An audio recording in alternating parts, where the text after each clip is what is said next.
আল্লাহ সমস্ত গুনাহ মাফ করলেও এই 10টা গুনাহ এমন আছে তাওবায়ে নাসুহা করা ছাড়া আল্লাহ রাব্বুল আলামিন এই 10টা গুনাহ মাফ করবেন না। লা ইয়াদখুলুল জান্নাতা ইল্লা মান তাবা, যে আল্লাহ রাব্বুল আলামিন এখানে ইয়াদখুল বলেছেন, যেটার অর্থ দাঁড়ায় বর্তমান এবং ভবিষ্যৎ। এখনো প্রবেশ করতে পারবে না, সামনেও প্রবেশ করতে পারবে না, আপনি চাইলেই প্রবেশ করতে পারবেন না যদি তাওবা না করেন। কিতাবের নাম হচ্ছে আল মুনাব্বিহাত, লেখক ইবনে হাজার আসকালানী রহমতুল্লাহ আলাই। হাদিসটি বর্ণনা করেছে হযরত ইবনে আব্বাস রাদিয়াল্লাহু তাআলা আনহু থেকে। এই হাদিসের মধ্যে শুরুতেই যেই কথাটি আছে সেটা হচ্ছে লা ইয়াদখুলুল জান্নাতা ইল্লা মান তাবা, ততক্ষণ পর্যন্ত জান্নাতে প্রবেশ করতে পারবে না যতক্ষণ না সে তাওবা করবে। এই 10টা অপরাধ শুধু ইস্তেগফার করলে মাফ হবে না। যে গাভীর স্তন থেকে যে দুধটা দহন করা হয়, ওই দুধটা কি আবার ওই আগের জায়গায় পৌঁছে দেওয়া সম্ভব? তেমন ভাবে বলেছেন যে ব্যক্তি এই 10টা অপরাধ করবে, করার পরে এমন ভাবে তওবা করবে যেন গাভীর ভিতরে যেমন দুধটা দেওয়া সম্ভব হয় না, তার দ্বারা যেন এই গুনাহটা আর সম্ভব না হয়, এমন ভাবে যদি কেউ তওবা করতে পারে আল্লাহ রাব্বুল আলামিন এই 10টা অপরাধও মাফ করে দেবে। 1 নম্বর অপরাধ কাল্লা, আর যেই ব্যক্তি মানুষের মিথ্যা অপবাদ একজনের নামে আরেকজন দেয়। কার কাছে দেয়? বড় বড় নেতা কর্মী, এমপি, মন্ত্রী, চেয়ারম্যানের কাছে যারা কি করে মিথ্যা অপবাদ দেয়, একজনের নামে মিথ্যা অপবাদ দিয়ে দেয়, এরা হচ্ছে কাল্লা। এদেরকে আল্লাহ রাব্বুল আলামিন কখনো মাফ করবে না যদি তারা তাওবা না করে। একজন নেতা বলেছিল, এমপি বলেছিল যে আমি যদি নির্বাচিত হতে পারি তোমার এই এলাকার রাস্তাঘাট যা কিছু আছে আমি ঠিক করে দেব। একজন এমপি এটা ওয়াদা দিয়েছিল, বলছিল। তো ওই গ্রাম থেকে একজন লোক গিয়ে বলতেছে যে এমপি সাহেব আপনি এই রাস্তা ঠিক করে দেবেন, তারা আপনার বিরুদ্ধে এইভাবে অভিযোগ করেছে, আপনি নাকি রাষ্ট্রের টাকা চুরি করে পাচার করেন, আপনি নাকি আত্মসাৎ করেন টাকাগুলো। এইরকম ভাবে মিথ্যা অভিযোগ দিয়ে যদি ওই রাস্তার কাজটা বন্ধ করে ফেলে, ওই ব্যক্তিটা হচ্ছে কাল্লা। ওই ব্যক্তি তাওবা করা ছাড়া পশ্চিমকালেও জান্নাতে যেতে পারবে না। এরকম অনেক আছে, নজির অনেক আছে। এমপি সাহেব মাহফিলে আসবে, আপনি গিয়ে বললেন যে এমপি সাহেব মাহফিল আইসেন না, মাহফিলের অবস্থা ভালো না, বক্তা ভালো না, যিনি আলোচক তিনি ভালো না। আপনি ওই এমপি সাহেবকে মাহফিল আসতে দিলেন না, একটা মিথ্যা দুর্নাম ছড়ায়া দিলেন। আপনি কাল্লা, আপনি তাওবা ছাড়া পশ্চিমকালেও জান্নাতে যেতে পারবেন না। 2 নাম্বার যেটা জুয়ুফ, কাফনচোর। কাফনচোর আমার দেশের বর্তমান সময় এখন নাই, এটা অনেক আগে ছিল, খুব প্রবল ছিল এটা। কাফনচোর, কাফন চুরি করতো, ময় মুরব্বীরা যারা আছেন তারা জানেন। তো এই কাফনচোর যদি ওই রকম ভাবে তাওবা না করে যে গাভীর দুধ দহন করা সহজ, ভিতরে দোকান কঠিন, ওইভাবে যদি তাওবা না করে কাফনচোর, আল্লাহ রাব্বুল আলামিন ওই কাফনচোরকেও জান্নাতে দিতে দিবেন না, তার জন্য জান্নাত হারাম। 3 নাম্বার কত্তাত, যারা চগলখোর। আমার দেশে চগলখোর দিয়ে ভরপুর। এটা যে কত বড় একটা গুনাহ আমরা ভাবি না, আমরা জানি না। চগলখোর, যে ব্যক্তি চগলখোর করে মৃত্যুবরণ করবে তার কবরে আযাব হয়। একটা হাদিস এরকম আসছে, রাসূলুল্লাহ সাল্লাল্লাহু আলাইহি সাল্লাম সফর থেকে সাহাবায়ে কেরামদেরকে নিয়ে আসতেছিলেন। রাস্তার মধ্যে আল্লাহ রাসূল সাল্লাল্লাহু আলাইহি সাল্লাম দাঁড়ায় গেলেন, সাহাবায়ে কেরামও দাঁড়ায় গেল। সাহাবীরা জিজ্ঞেস করল, ইয়া রাসূলুল্লাহ এখানে দাঁড়ালেন কেন? বলে 2টা কবরের মধ্যে আযাব হইতেছে, আমি দেখতেছি, আমি শুনতেছি। তো সাহাবীরা বলল, ইয়া রাসূলুল্লাহ কি কারণে আযাব হচ্ছে? রাসূলুল্লাহ সাল্লাল্লাহু আলাইহি সাল্লাম বললেন, নাম্বার 1 সেটা হচ্ছে যারা পেশাব পায়খানা থেকে পবিত্রতা অর্জন করে না তাদের কবরে আযাব হচ্ছে। আর 2 নাম্বার যারা চগলখোর, যারা মানুষের নামে চগলখুরি করে, এদের কবরে আযাব হচ্ছে। যার নামে চগলখুরি করলেন, ও যতক্ষণ পর্যন্ত আপনাকে মাফ করবে না ততক্ষণ পর্যন্ত আপনি জান্নাতে যেতে পারবেন না। এটা সিরিয়াস বিষয়, এটা বান্দার হকের মধ্যে পড়ে যায়। এমন কোনো কথা ওই ব্যক্তি পছন্দ করবে না, আপনি তার কথা অন্যের কানে পৌঁছায় দিলেন, চগলখুরি করলেন, আল্লাহর কসম আপনি কিন্তু জান্নাতে যেতে পারবেন না যতক্ষণ পর্যন্ত ওই ব্যক্তি আপনাকে মাফ না করবে। 4 নাম্বার যেটা দাবুর, মানে যেই ব্যক্তি ঘরের মধ্যে অশ্লীলতা, জিনা, ব্যভিচারের আয়োজন করে, এদেরকে বলা হয় দাবুর। এরা যদি তাওবা না করে আল্লাহ রাব্বুল আলামিন এদেরকে পশ্চিমকালেও জান্নাতে যেতে দিবেন না। পরকিয়া করে, তারাই নিজের মধ্যে অশ্লীলতা, বেহায়াপনা, জিনা, ব্যভিচারের আয়োজন করে। পরকিয়া চলছে আমার সমাজে আছে, এটার থেকে আমাদেরকে বিরত থাকতে হবে। স্ত্রীও পরকিয়া করে, স্বামীও পরকিয়া করে, ঘরের মধ্যে বাধা দেওয়ার মতো কেউ নাই।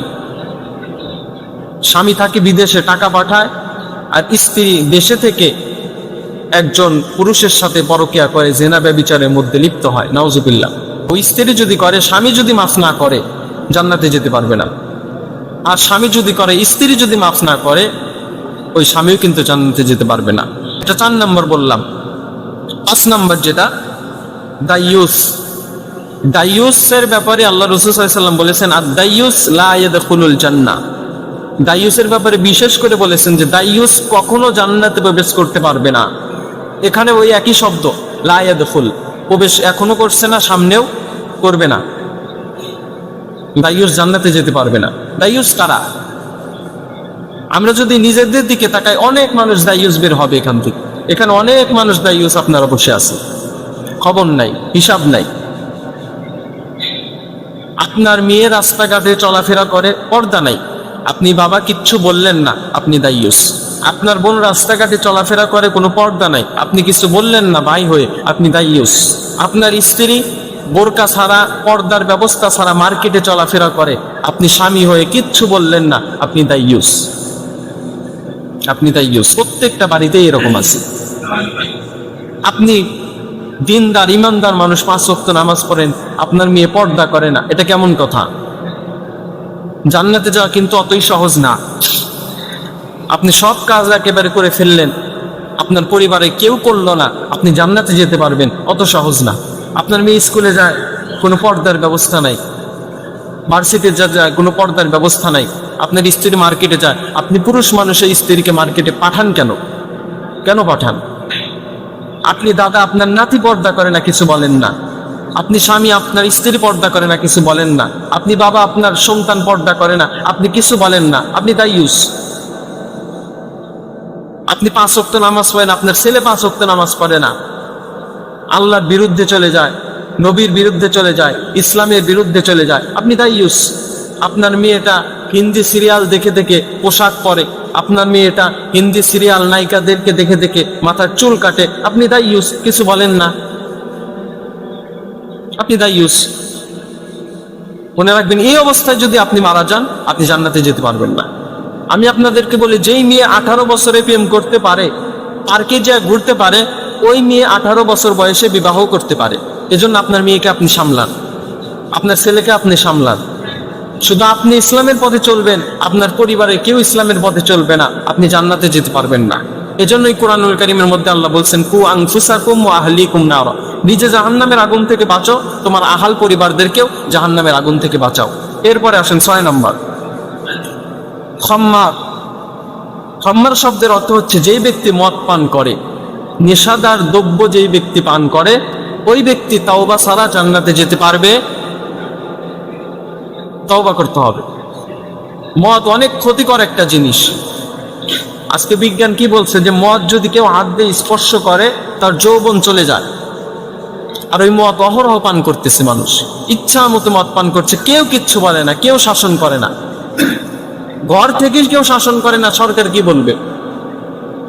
আপনার সন্তান রাত্রির বেলা বাইরে যায়, নেশাদার দ্রব্য পান করে, আপনি কিচ্ছু বলেন না। রাত্রি 1টা 2টার দিকে বাসায় এসে শুয়ে পড়ে, আপনি জিজ্ঞাসা করেন না একদিন যে সারা রাত কোথায় ছিলি, কি করলি, সময়টা কেন ব্যয় করলি, কোথায় ব্যয় করলি? আপনি তো বলেন না এটা, আপনি তো এটা বলেন না। যে সন্তান মদ পান করবে সেও গুনাহগার হবে, যেই বাবা কিছু বলবে না ওই বাবাও গুনাহগার হবে। শুধু ওই সন্তান যে গুনাহগার হবে এমন না। যদি আপনি শাসন করতেন, ছোট থেকে যদি শাসন করতেন, আপনি বিশ্বাস করেন ছোট থেকে যারা সন্তানদেরকে শাসন করে, ওই সন্তান বড় বয়সে এসে মদ পান করে না, সিগারেট খায় না, মা বাবার সাথে খারাপ আচরণ করে না। এটা হচ্ছে 6 নম্বর। 7 নম্বর, আযানি, যে ব্যক্তি জেনা করে, জেনাকারীকে আল্লাহ রাব্বুল আলামিন তওবা ছাড়া মাফ করবে না। চোখের জেনা, হাতের জেনা, কানের জেনা, অন্তরের জেনা, অসংখ্য মানুষ জেনা করতেছে প্রত্যেক দিন। যদি তওবা না করলো জান্নাতে যেতে পারবে না। তাহলে যারা জেনা করবে তারাও জান্নাতে যেতে পারবে না যতক্ষণ তওবা না করবে। 8 নম্বর, আকিল্লুর রিবা, যারা সুদ খাবে। ইমানদার কখনো সুদ খাইতে পারে না। আর যে সুদ খাবে সে ইমানদার না, সাফ কথা, তার নামাজ পড়ার কোনো দরকার নাই। যে সুদ খাবে সে ইমানদার না, মনে রাখেন। কোরআনুল কারীমের মধ্যে আল্লাহ বলছেন, ইয়া আইয়ুহাল্লাযীনা আমানুত্তাকুল্লাহ ওয়া যারু মা বাকিয়া মিনার রিবা ইন কুনতুম মুমিনিন। আল্লাহ বলতেছেন, এই ইমানদার আল্লাহকে ভয় করো, সুদের যত বাকিয়া আছে যত কাজ আছে সমস্ত কাজ ছেড়ে দাও, ইন কুনতুম মুমিনিন, যদি তোমরা মুমিন হতে চাও। এখন বলেন তো, সুদ যারা খাবে কুরআনুল কারীমের এই ভাষায়, তারা কি মুমিন? এরপরে যদি কেউ সুদ খায়, ফাইল্লাম তাফআলু ফাযানু বিহারবিম মিনাল্লাহি ওয়া রাসূলি, তাহলে সে যেন আল্লাহ এবং তার রাসূলের বিরুদ্ধে যুদ্ধ করার জন্য তৈরি করুন। তাহলে আপনার মধ্যে আর নমরুদের মধ্যে তো কোনো তফাৎ নাই। নমরুদ আল্লাহর সাথে যুদ্ধ করার জন্য গিয়েছিল, তাহলে আপনার মধ্যে আর নমরুদের মধ্যে কোনো তফাৎ নাই। নমরুদও কাফের, আপনিও কাফের। এজন্য সুদ থেকে আমাদের বিরত থাকতে হবে। মনে রাখ, 42টা সুদের গুনাহ আছে, তার মধ্যে সর্বনিম্ন গুনাহ, সবচেয়ে কম গুনাহ হবে সেই গুনাহটি হচ্ছে নিজের আপন মায়ের সাথে জেনা করলে যেই যদি 1 টাকা সুদ খায়, ওই সম পরিমাণ গুনাহ আল্লাহ আমলনামায় দিয়ে দিবে। সুদ যে খাবে সে অপরাধী, যে লিখবে সেও অপরাধী, যে সাক্ষী দিবে সেও অপরাধী, আর যে সুদ দেবে সেও অপরাধী। এই 4টা। 1 নাম্বার, যে দেবে অপরাধী, নেবে সে অপরাধী, লিখবে সে অপরাধী, সাক্ষী যে দেবে সে অপরাধী। এই 4টা থেকে আল্লাহ আমাদেরকে বিরত থাকার তৌফিক দান করেন, পারেন আমিন। যেই সমাজে জেনা বেড়ে যাবে এবং সুদ বেড়ে যাবে, ওই জমিনের উপরে আল্লাহ রাব্বুল আলামিন আযাব নাজিল করবেন। যদি আমরা আযাব থেকে বিরত থাকতে চাই, তাহলে আমাদের জেনা এবং সুদ থেকে আমাদের বেঁচে থাকতে হবে। এটা হচ্ছে 8 নাম্বার। 9 নাম্বার, ইতিমের সম্পদকে অন্যায়ভাবে ভক্ষণ করা। আল্লাহ বলছেন ওয়ালা তাকরাবু মালাল ইয়াতীম, আল্লাহ বলছেন ওয়ালা তাকরাবু, এতিমের সম্পদের কাছেও যেও না। ওয়ালা তাকরাবু, এতিমের সম্পদের কাছেও যেও না। অন্যায়ভাবে এতিমের সম্পদকে ভক্ষণ করো না। আমার সমাজে আজকে অসংখ্য মানুষ এতিমের সম্পদ ভক্ষণ করে অন্যায়ভাবে। আপনি মনে রাখবেন, আপনি এতিমের সম্পদ অন্যায়ভাবে ভক্ষণ করলেন, যতক্ষণ পর্যন্ত তাকে সমপরিমাণ সম্পদ আপনি না দেবেন, ফেরত না দেবেন, এবং তার কাছ থেকে মাফ আপনি না নেবেন, ততক্ষণ পর্যন্ত আল্লাহ আপনাকে মাফ করবে না। আর আল্লাহ যদি আপনাকে মাফ না করে, আপনি জান্নাতে যেতে পারবেন না। তাহলে এতিমের মাল যারা নিয়েছি, তারা আজকের থেকে তাওবা করব। আর যারা নিয়ে নাই, আমরা আল্লাহর কাছে দোয়া করব, আল্লাহ যেন আমাদের এতিমের সম্পদ অন্যায়ভাবে নেওয়ার থেকে হেফাজত করে, পারেন আমিন। 10 নাম্বার, আকুল ওয়ালিদাইন, পিতামাতার সাথে যারা অন্যায় আচরণ করে, জুলুম করে, ইহসান করে না, এরাও যতক্ষণ পর্যন্ত পিতামাতার কাছ থেকে মাফ না নেবে, ততক্ষণ পর্যন্ত জান্নাতে যেতে পারবে না। অসংখ্য মানুষ পিতামাতার সাথে খারাপ আচরণ করে। কেন খারাপ আচরণ করে? পৃথিবীতে এমন কোনো বাবা নাই যেই বাবা প্রত্যেক দিন উপার্জনের নেশায় বাহিরে যায় আর একজনের জারি না খেয়ে বাসায় চলে আসে, এমন কোনো বাবা নাই। আপনাকে উপার্জন করে খাওয়াচ্ছে, আপনাকে মানুষ করার জন্যই তো এত গালি অত্যাচার সহ্য করতেছে। অনেক বাবাকে দেখলে অনেক খারাপ লাগে, সারাদিন কত পরিশ্রম করে, মাথার ঘাম পায়ে ফেলে উপার্জন করে, অথচ সন্তান ওই বাবার সাথে খারাপ আচরণ করে, মায়ের সাথে খারাপ আচরণ করে। মনে রাখবেন, মা এমন একটা সম্পদ, পৃথিবীর সমস্ত রেস্টুরেন্ট বন্ধ হয়ে যেতে পারে, কিন্তু মার রেস্টুরেন্ট 24টা ঘন্টা আপনার জন্য খোলা। আর মায়ের রেস্টুরেন্টের খাবারের মতো স্বাদ মজা অন্য কোনো খাবারে আপনি পাবেন না। যাদের এই রেস্টুরেন্ট চলে গেছে তারাই বোঝে, তারাই বেদনা বোঝে, আহারে মা কেমন ছিল। মার সাথে খারাপ আচরণ করবেন না। অনেক মানুষ মার হাতে 500 টাকা দিতে 1000 বার চিন্তা করে যে মাকে 500 টাকা দেবো কিনা। স্ত্রীকে ফোন দেয় যে আমার মাকে 500 টাকা দিতে চাই, দেবো কিনা। কেমন নাফরমান সন্তান, মাকে 500 টাকা দেবে এটাতে চিন্তা করে, অথচ ওই মা আপনাকে কতটুকু কষ্ট করে দুনিয়ার জমিন আনছে। মা জানে যে আমি যদি সন্তান পেটের মধ্যে নেই, ডেলিভারি একটা কষ্ট, সন্তানকে মানুষ করার একটা কষ্ট, সন্তানকে লেখাপড়া করানোর একটা কষ্ট, এত কষ্টের মধ্যেও মা চিন্তা করে না আমি সন্তানকে এজন্যই নিচ্ছি। মা একটা বার শুধু মা ডাক শোনার জন্য সন্তানকে পেটের মধ্যে ধারণ করে। আল্লাহু আকবার। তাহলে যারা মা বাবার সাথে বেয়াদবি করেছেন, খারাপ আচরণ করেছেন, আজ থেকে তাওবা করবেন। যদি তাওবা না করেন, তাহলে লা ইয়াদখুলুল জান্নাতা ইল্লা মান তাবা, ততক্ষণ পর্যন্ত আপনি জান্নাতে যেতে পারবেন না যতক্ষণ পর্যন্ত না আপনি তাওবা করবেন। তাহলে এই 10টা বিষয় আপনাদের সামনে আজকে আলোচনা করলাম। এই 10টা বিষয় আপনাদের কাছে পায়ে হাত দিয়ে বলি, মনে রাখবেন এবং প্র্যাকটিক্যাল জীবনে আমল করার জন্য চেষ্টা করবেন। আমার এই বিষয়ে আলোচনা আজকের মতো শেষ। একটা কথা আরেকটি বলবো, বাড়তি কথা, সেটি হচ্ছে গত সপ্তাহে আমাকে একজন বলেছে যে অনেক মানুষ জুমার নামাজ পড়ার পরে দৌড়িয়ে চলে যায়। আমি দেখেছি, আমার দেখলে অনেক খারাপ লাগে। আপনি যে জুমার নামাজ পড়ে আপনি চলে যান, 4 রাকাত যে আপনি পড়েন না, এটা তো সুন্নাতে মুআক্কাদা, না পড়লে তো আপনি গুনাহগার হবেন। ওটা তো নবীজির সুন্নাত, আপনি যদি ওটা বাদ দিয়ে চলে যান আপনি গুনাহগার হবেন। একটা ঘটনা সংক্ষিপ্ত আকারে বলে দিই। আল্লাহ রাসূল সাল্লাল্লাহু আলাইহি ওয়াসাল্লামের জামানায় প্রথম দিকে জুমার নামাজ ছিল এমন যে জুমার নামাজটা আগে হতো এবং খুতবাটা পরে হতো। ঈদের নামাজের মতো, মানে আগে নামাজ হতো পরে খুতবা হতো। তো একবার আল্লাহ রাসূল সাল্লাল্লাহু আলাইহি ওয়াসাল্লাম জুমার নামাজ শেষ করে খুতবা দেওয়ার জন্য উঠেছেন। আর ওই সময় এমন অবস্থা ছিল মদিনার মধ্যে, ওই সময় যদি পাইকারি মাল নিয়ে যদি মানে যারা বড় বড় ব্যবসায়ীরা তারা যদি আসতো মদিনার মধ্যে, একটা বাঁশি বাজাতো, আর সমস্ত ব্যবসায়ীরা বুঝতে পারতো যে পাইকারি মাল চলে আসছে, আমাদের কিনতে হবে, যদি এখন না কিনে পরে বেশি দাম দিয়ে কিনতে হবে, খুরসা দিয়ে কিনতে হবে।